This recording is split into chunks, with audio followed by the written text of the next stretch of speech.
Hi guys, and welcome back to the channel. Today is a very exciting video because I'm collabing with another authortuber for the first time ever. The person that I'm collabing with today is the amazing Kaeto Valentina. If you guys are not subscribed to her yet, please do subscribe to her. She's amazing and so talented. She's planning to release a romance book titled The Tide Always Comes Back, and right now she's currently hosting a crowdfund so she can self-publish that book. I can't wait to read the book because I've been following her journey before she even asked me to collab with her. I'll be linking Kaeto's crowdfund along with her YouTube down below in the description, so please go check her out and support her crowdfund if you can. I'm so thrilled for her debut novel and I can't wait to be holding it in my hands and reading it. Definitely will be reading it in a reading vlog of some sort because that is so exciting. I literally cannot wait, and the whole premise, everything that she's been teasing just sounds so amazing, so can't wait to fall in love with her characters. Today's collab video, we are going to be switching genres. So I'm currently working on my debut witchy romantasy titled Bewitched. I'm currently in the revising stage of the book and all my writing vlogs so far has been surrounding that journey. So that is my genre and what my current project is, which means that over on Kaeto's channel, she will be writing a romantasy as well. And the prompt that I've given her is a knife to throat scene, which I know a lot of people love. It's a classic. I cannot wait to see what she comes up with. I know it's gonna be amazing. As for my prompt, I'm gonna give it to Kaeto to explain what I'm gonna be doing in this video. Hi Niche's channel, I'm Kaeto.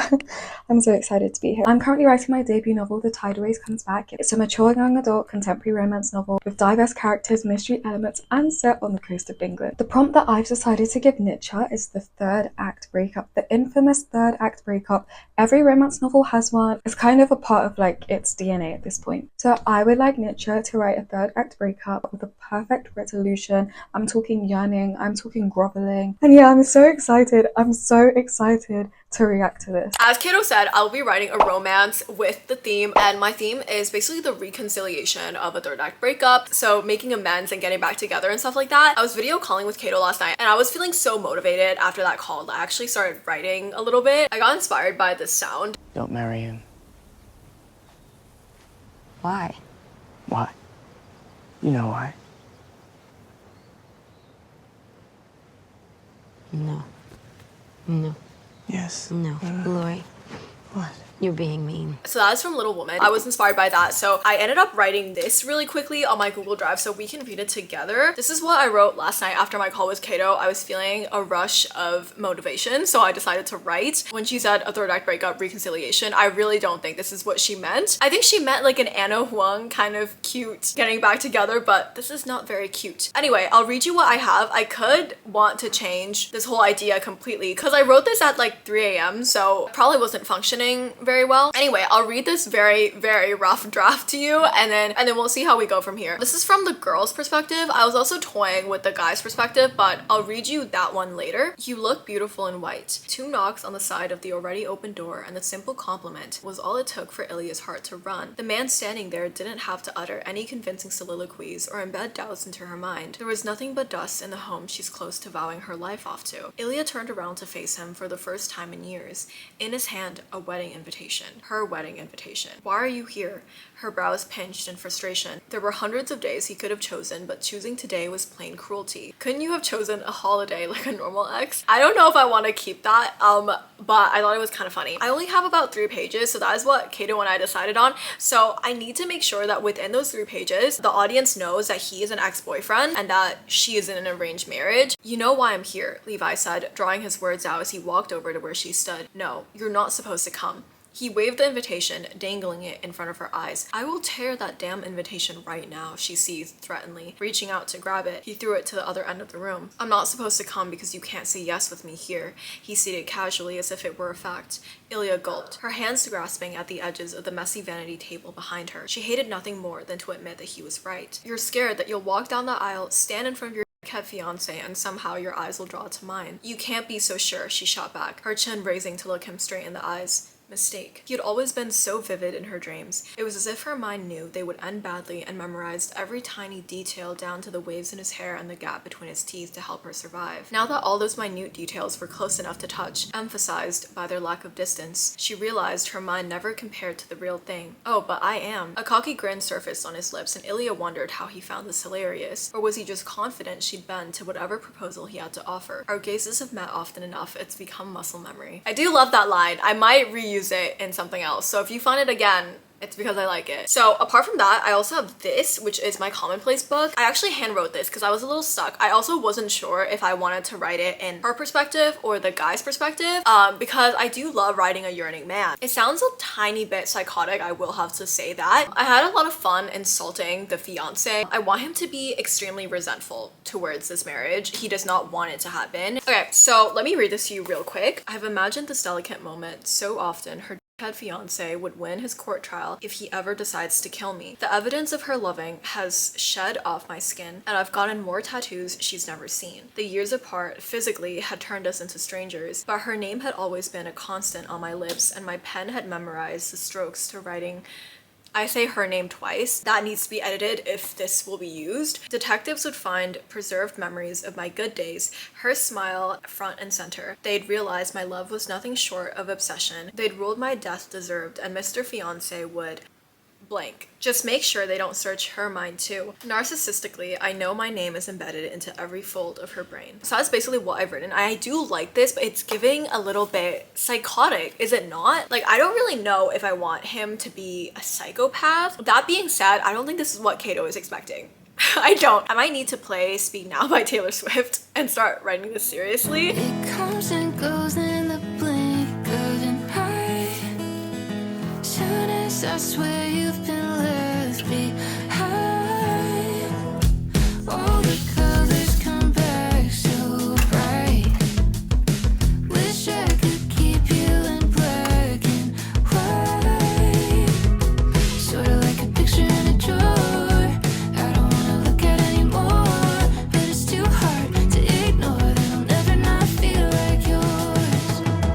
Holding on to something. Lighting has drastically changed. It is like 6:30 p.m. but I'm kind of done with this scene. It's like 2.5 pages, I guess. Basically, this is what I have. I won't read you everything that I've written because Kato will on her channel. This is also not edited. I'll edit it before I send it over to her, but I like this part. The evidence of her loving has shed off my skin, and the years apart physically had turned us into strangers, but her sharp features couldn't be more permanent in my mind, and my pen had memorized the strokes to writing her name on letters I've addressed to fire. But anyway, I hope you guys enjoyed it. I hope I followed the prompt, hopefully. And yeah, if you want to read what I wrote, then go check it out on Kato's channel, and in the next clip I will be reading what Kato wrote. I'm excited. Okay, so yeah. Hi guys. It's been a few days since I sent over my 3 pages, and Kato has now sent over hers. I'm so excited. Like, you guys don't understand how excited I am to be reading this. I already know it's gonna be so good. I'm already reading the first line. I think I'm gonna butcher their names. We're gonna read it together, and you guys are gonna get my uncut reaction to this. Taylor and Cadler to the mat. My heart plummeted to the stone floor of my stomach as a cold drop of sweat swelled onto my temples. Oh my god, I'm gonna butcher all their names. I'm so sorry, Kato. I'm so bad with names. This is why I don't say any others' names. Taylor Balcro, the most powerful wielder in this generation of Ruderant's people. She hadn't lost a fight. Not ever. Civilians had been molted into oblivion just for glimpsing at her incorrectly. We love a strong female lead. I'm loving this already. I am going to die. This girl is going to kill me. A line like this is when you know a fantasy book is good. Yes, give me more, please. As you know, Professor Ralfred bellowed from the front of the training hall. This season of learning is about defense. Besides the grueling rain gushing down against the rectangular windows, Ralfred's voice was the only sound heard in the room. Shattered faces, so drained of color that they almost morphed into the concrete walls, stared back at him. Hundreds of eyes, all fallen lifeless but hers. Taylor was wide awake. However, today's session will not be what you're used to, he continued. All students will be prohibited from using their powers. What? A shrill of thready gasps and whispers boiled over the class. They may as well have taken our lungs and kidneys too. I love this writing. I love her voice. Like, her way of writing is so beautiful and I love it. This task will be assessing your hand-to-hand combat based on sheer strength and manual action. We are relying on your own integrity, of course, but have enlisted the Stiflers to detect and prevent the usage of special abilities. What do you mean we can't use our powers? An unamused voice rumbled. Without an ounce of fear in her bones, she stormed directly to the center of the mat. Ralfred cocked his head back. Taylor, I would never be in a position, in this land nor the next, where I couldn't use my powers. She spoke over him as if he hadn't uttered a word, with a tenacity that demanded attention. I would like to point out that this is not how a regular student would address a professor. Taylor, along with being a gifted and merciless wielder, just so happened to be the heir to the throne. I was watching the cause of my death argue with the only person who could save me. That line is so good. Oh my god, Kato, you are so talented. I can't wait to read her book. It's coming out next year. I'm so excited. Shuffling my way through the front of the crowd, I took my place at the edge of the mat. With the growing practice of apothecary throughout Rutherin, there was a chance as well as any that somebody could develop a drug to stifle powers. This assignment was far from outrageous. You could be poisoned, I mustered up the courage to suggest. Ralfred batted the grey, wispy lashes that hung over his blue eyes as if he'd never seen me before, let alone heard me speak. No one was talking to you, my opponent spat, hardly turning her head. Remember, the professor warned, using a jittering hand to stroke his coarse beard, we're all equals within these walls. A little more jurisdiction, and perhaps he could have convinced me that he meant those words. Don't insult me. She shot him a look of pure disgust before finally turning to me, her eyes glowing a bright red, two forces of fire burning against her brown skin. I'd never seen the princess up close before. From what I'd heard, I was expecting the reincarnation of her freaking ruler, but with her wavy white hair that draped delicately over her shoulders, I couldn't be sure the girl in front of me wasn't a celestial body. A member of the Croego province could never be my equal, even if I died and had my ashes trampled into their pathetically fatigued ground. Never mind, she's Phrygia itself. Taking my first step onto the flaccid rubber, dread waved down my spine. No terror was enough to drown the blind rage I felt towards everything this girl and her royal family stood for.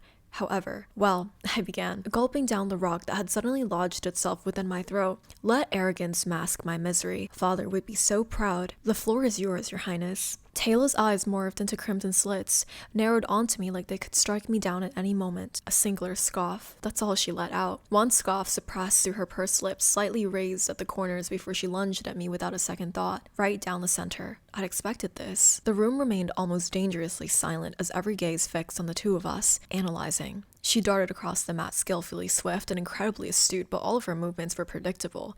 Jumps to the right, attempts to hit, I dodge. Jumps to the left, attempts to swing, I duck. Without her powers, I may actually have a chance at survival here. Although, I could feel the weight of Cypher's constricting my abilities like physical asphyxiation. It ached. How were we expected to move in this state, let alone defeat an opponent? She looked tired, frustrated. Sweat dampened her hair as she darted around and dizziness clouded my vision, somehow continuing to evade her every move. Until I didn't. The pain buzzed around my head like a rope progressively tightening, throbbing, thawing, pounding.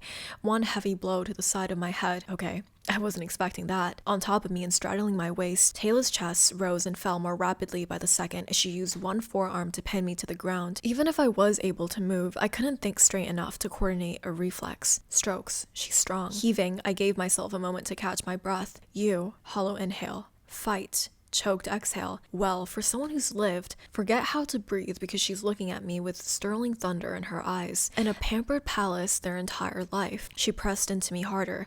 You talk a lot for someone I never gave permission to speak. Right. Time's up. I jolted my hips up just high enough to throw her off her balance, and swung my now free leg round to knock her onto her side. Letting out a grunt, she collided with the mat and I used that momentum to grab her arm and keep her pinned to the ground. How could I forget that someone of such a low status as mine must beg for the opportunity to talk to royalty? I was on top now, her cold skin limp beneath me. Either the princess has mastered the knack of stoicism, or she genuinely believed me incapable of defeating her. I just couldn't accept that. Slipping my hand into the sheath of my suit, I pulled out a dagger and jabbed it sharply onto the floor right next to her cheek. Her lava eyes pinned, and the picture etched itself into my mind. Taylor Balcrow, completely defenseless. A dagger, she yelled, her voice laced with alarm. No one ever said anything about daggers.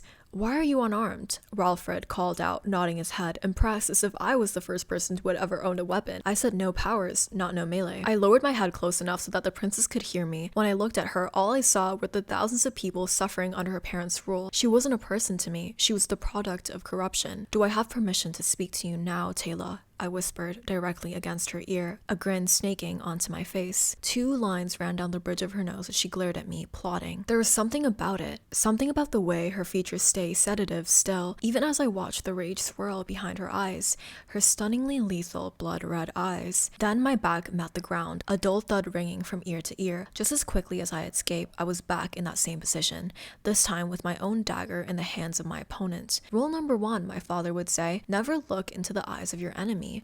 Never let them see your weaknesses, and never let them appear to be weak. Holding the dagger steadily to my neck, Taylor pressed forward in the exact same manner I had, the only difference being that I could feel the edge of the blade slightly grazing my skin and a warm trickle of blood running down the side of my neck.